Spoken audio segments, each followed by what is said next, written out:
Halo, selamat datang di channel saya. Baik, pada hari ini kita akan lakukan tutorial mengenai bagaimana kita mencari atau menghitung debit rancangan untuk suatu perencanaan bangunan air. Kebetulan ada proyek berada di daerah Blora yang menghitung bagaimana kira-kira peninggian dari embung atau badan bendung ingin ditinggikan sekitar 1 sampai 2 meter dan melihat bagaimana kondisi tampungan pada peninggian tersebut. Jadi sebelumnya kita akan menghitung dulu kira-kira input debitnya yang melewati embung tersebut berapa. Nah, kita akan menghitung, kita akan cek dulu bagaimana kondisi data yang kita dapatkan.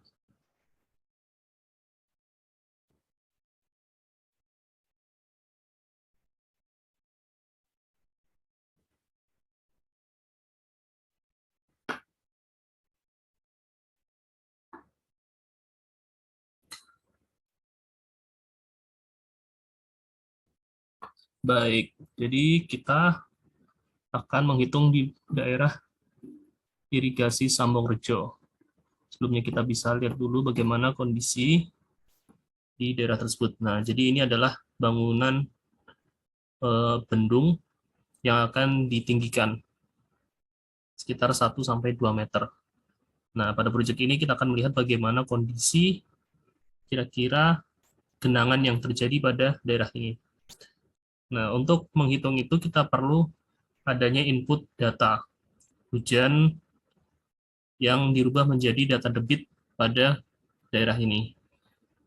Kenapa menggunakan data hujan? Karena kebetulan daerah ini tidak terdapat pengukuran debit secara berkala, sehingga kita memanfaatkan data hujan yang ada di sekitar pada stasiun hujan di sekitar daerah ini untuk menghitung atau membangkitkan perhitungan input debitnya. Kita cek dulu bagaimana kondisi data yang ada. Jadi ini adalah data yang kita dapatkan, yaitu dari tahun 2012 hingga 2021. Kita cek saja.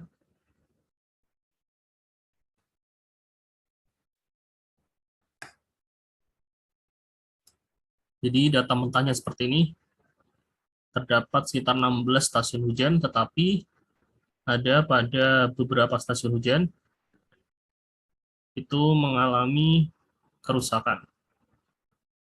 Sehingga kemungkinan data ini tidak bisa digunakan, atau nanti kita bisa melihat untuk memutuskan apakah data hujan yang akan dipakai itu berdasarkan dari perhitungan menggunakan polygon Thiessen.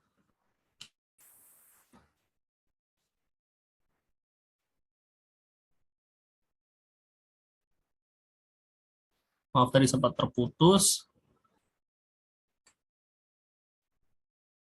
Sebenarnya saya sudah melakukan rekap data, jadi data yang ada tadi sudah dilihat ya. Itu terdapat beberapa data yang eh, stasiun hujan yang tidak memiliki data atau datanya rusak. Tapi kita bisa mengseleksi stasiun hujan ini dengan cara menghitung atau mencoba menggambar polygon Thiessen apakah daerah tersebut atau stasiun tersebut bisa digunakan atau tidak. Jadi kita lihat. Jadi awalnya pada daerah tersebut sudah kami lakukan perhitungan polygon Thiessen. Jadi di sini ada 16 stasiun hujan. Kita bisa lihat di sini ada ya 16. Ini daerah Blora ya. Jadi ini adalah hasil dari penggambaran daerah das di daerah irigasi Sambong Rejo. Seperti ini, kita menghitung atau menggambarnya berdasarkan peta kontur. Setelah itu didapatkan,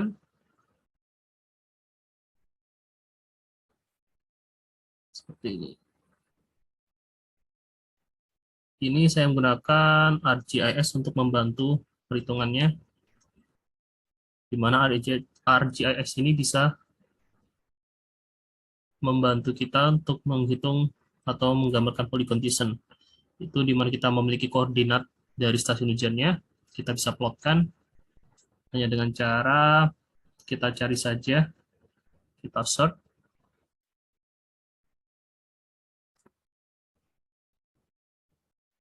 di polygon descent, polygon, atau langsung aja descent. Nah, di sini create polygon descent.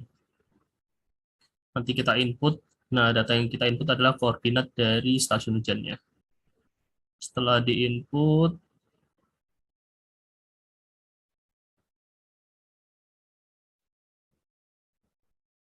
kita bisa menghitungnya. Jadi ini sudah saya hitung. Nah, kalau kita lihat pada daerah das di Bendung DI Sambong Rejo ini hanya terdapat, bukan terdapat, tapi hanya terpengaruh oleh dua stasiun hujan, yaitu stasiun hujan Sambong dan Kedung Tuban. Sehingga data yang kita akan gunakan hanya pada dua stasiun ini saja. Jadi setelah itu kita sudah menghitung. Nah, sebenarnya untuk mempermudah lagi, saya lebih suka mengkonvert atau mentransfer data ini menjadi gambar AutoCAD. Jadi sudah saya rubah ke AutoCAD juga. Ini adalah kondisi yang tadi di ArcGIS, kita rubah ke AutoCAD. Nanti bagaimana caranya bisa saya berikan ke tutorial selanjutnya. Ini kita langsung saja melihat beberapa kondisi. Jadi pada daerah DI Samurjaya ini kita akan ukur berdasarkan kriteria-kriteria yang digunakan pada hidrograf satuan sintetis. Karena di sini tidak terdapat data debit secara berkala ulang yang cukup panjang, jadi bahkan tidak ada sama sekali, sehingga kita butuh bantuan hidrograf satuan sintetis untuk menghitung kira-kira berapa debit yang melalui atau debit kala ulang pada eh, titik tersebut. Jadi kalau kita menggunakan data hujan itu sebenarnya saya lebih serap untuk mengatakan bahwa itu adalah debit bangkitan dari data hujan. Jadi bukan debit kala ulang yang didapatkan dari data hujan, data debit, tetapi dia debit banjir yang didapatkan dari data hujan. Nah, setelah itu kita akan melihat beberapa kriteria apa saja yang perlu kita cari. Saya biasanya lebih pada mencari kriteria yang dikemukakan oleh HSS Gamma 1, di mana di situ ada beberapa kriteria yang perlu kita cari.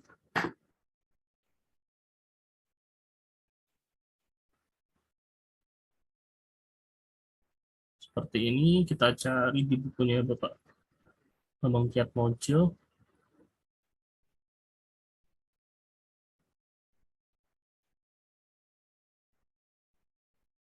Di materi limpasan,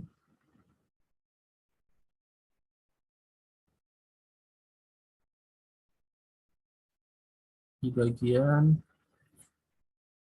hidrograf satuan sintetis.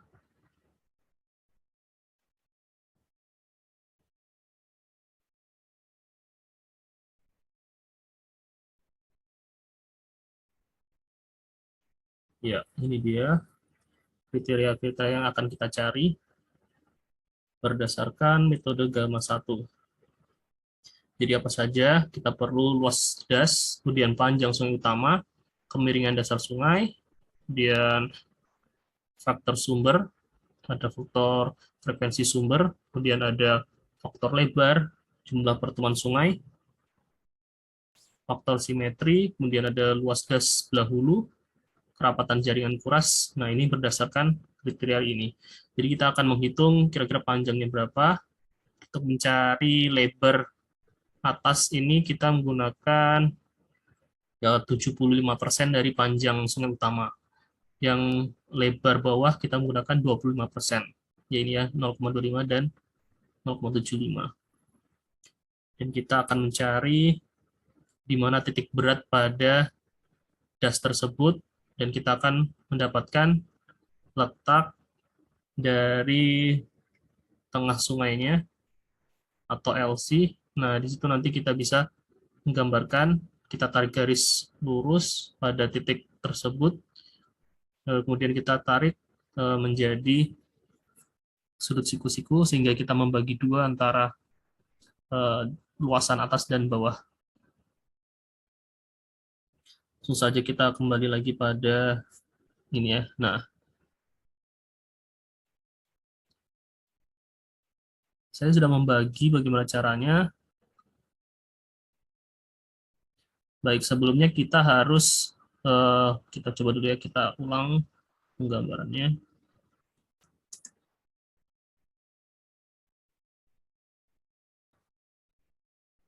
Kita akan mencari dari titik berat das ini bagaimana. Kita gunakan track dan kita klik pada dasnya, kita enter. Oh, ini sudah direktur sebelumnya, dan kita klik mesh prop, kita klik dan klik kanan. Nah, kita akan mendapatkan centroid. Inilah yang disebut dengan pusat titik berat dari dasnya. Kita Ctrl V, kita copy tadi ya, dan kita ketik poinnya. Poin, masukkan koordinatnya. Oh ya, jadi koordinat yang kita gunakan adalah koordinat UTM. Jadi semua dalam UTM, yaitu di mana koordinatnya tidak menggunakan derajat atau decimal degree, kita pakai UTM, dia satuannya menggunakan meter.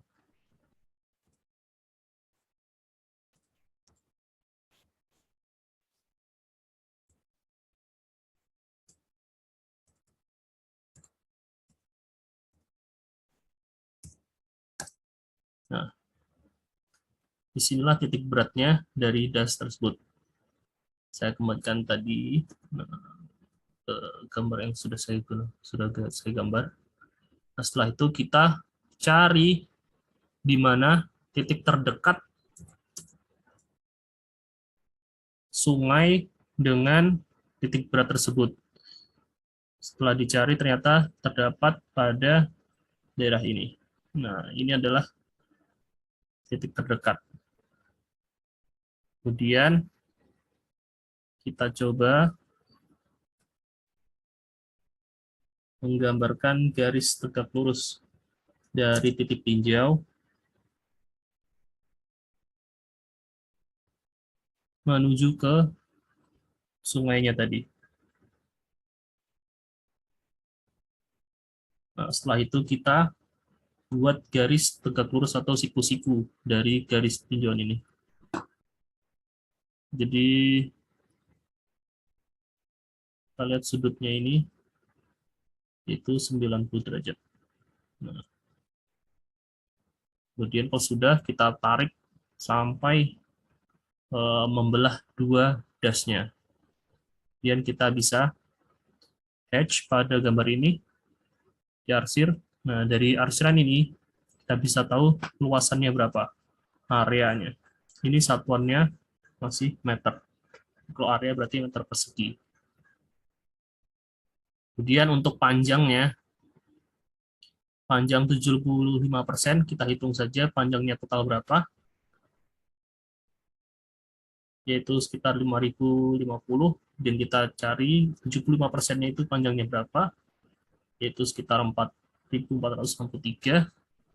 Setelah itu kita tarik sama dengan yang tadi, dari titik tinjau sampai dengan titik ke 75% tadi, dan tegak lurus 90 derajat, siku-siku. Nah, dan dipanjangkan hingga menyentuh ke garis das. Dan di sini juga yang 25% berapa dari panjang total sungai utamanya. 25%-nya sekitar 1487. Kita lakukan pencarian sama. Sebelumnya sebenarnya kita juga perlu mencari beberapa kriteria lagi, yaitu pangsa sungai. Jadi ada beberapa orde pada sungai ini. Sungai pada ujung-ujungnya merupakan adalah orde pertama. Kemudian pertemuan orde yang sama akan membentuk orde di atasnya. Seperti ini. Orde 1 kita letakkan pada seluruh sungai yang di ujung atau tidak memiliki cabang di atasnya. Kemudian pada sungai pertemuan antara orde yang sama, seperti ini, orde 1 dengan orde 1 membentuk sungai dengan orde di atasnya, yaitu orde 2. Namun kemudian ketika orde 2 ketemu dengan orde 1, maka dia tetap akan menjadi orde 2. Tapi kalau dia bertemu dengan orde yang sama, dia akan menjadi orde di atasnya. Dan setelah dilakukan penulisan hingga di sini terdapat orde 2 dan orde 2 ketemu menjadi orde 3. Nah, di sini juga orde 3 dengan orde 3 menjadi orde 4. Di sini orde 4 dengan orde 2 tetap orde 4. Jadi sungainya terdapat orde 4. Kemudian kita cek ke panjang dari sungai orde 1 berapa. Nah, di sini bisa ya range-nya itu bisa dilihat ketika kita klik. Dan kita hitung satu-satu, dijumlahkan karena kita membutuhkannya. Nah, seperti di sini kita lihat, saya sudah membuat rumusan pada Excel, di mana di sini terdapat jumlah panjang sungai tingkat 1 atau orde 1, di mana jadi panjangnya ini kita jumlahkan semua, kita harus catat semua ya, dengan orde 1, berapa panjangnya, kita masukkan nilainya. Dan jumlah panjang sungai semua tingkat. Tidak hanya tingkat 1, tetapi semua tingkat. Totalnya berapa jumlahnya. Jumlah panjangnya berapa, kita masukkan. Kemudian jumlah pangsa sungai tingkat 1. Jadi ada berapa jumlah dari sungai tingkat 1 atau orde 1 ini. Di sini terdapat 33 ordenya atau jumlahnya. Kalau jumlah pangsa sungai semua tingkat terdapat yaitu 64. Kemudian kita cek lebar atas das. Lebar atas das yaitu 75% tadi. Nah, kita lihat lebarnya. Itu sekitar 789 meter. Kita rubah menjadi kilometer, itu sekitar 0,79. Kemudian juga yang lebar.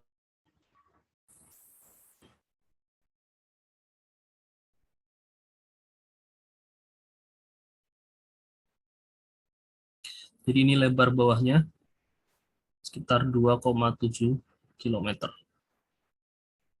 Kita masukkan.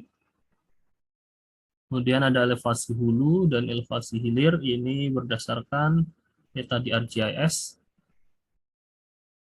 125 untuk di hulunya. Di hilir sekitar 62,5.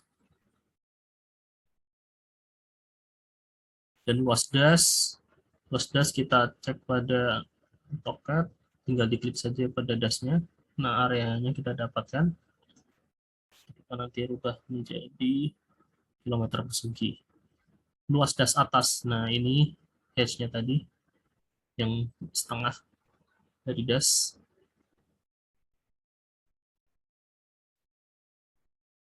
Dan panjang sungai, total panjang sungai utama, itu kita dapatkan 5,95 km.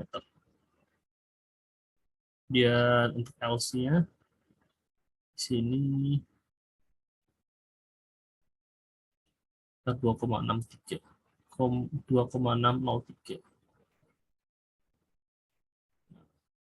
Setelah itu kita tinggal memasukkan beberapa rumusan seperti faktor sumber. Faktor sumber itu adalah jumlah panjang sungai tingkat 1 dibagi dengan semua tingkat.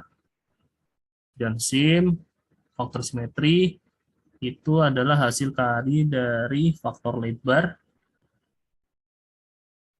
dengan luas relatif das bagian hulu.